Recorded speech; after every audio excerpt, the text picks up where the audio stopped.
Hello guys, today I'm making a video about my new Intellitronix Windows switch that I just installed in my ws6. Here's my car.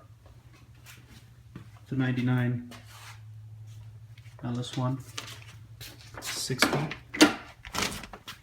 And I installed this switch so that it would trigger my nitrous at a certain RPM. And I don't know if you can see, but I got my purge switch there and my engage there for my wide open throttle. Now I'm going to turn the ignition on, engage my nitrous. Alrighty, let's go see what it looks like. I mounted it under the hood for convenience.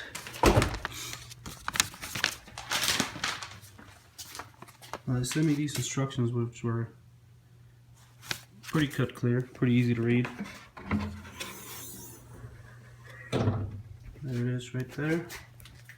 They say it's already preset for 8 cylinders and at 5,000 RPMs. I was already messing with it already.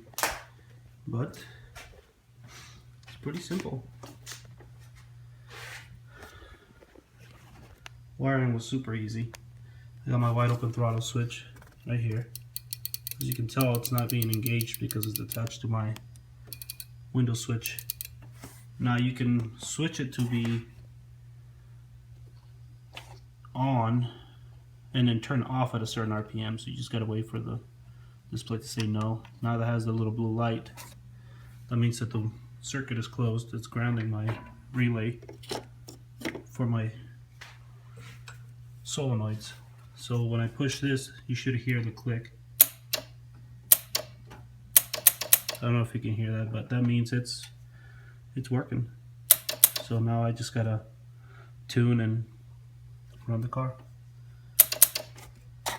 So now it's on the on or the no, as in it's open, so it'll turn on at 3,000 RPM at wide open throttle.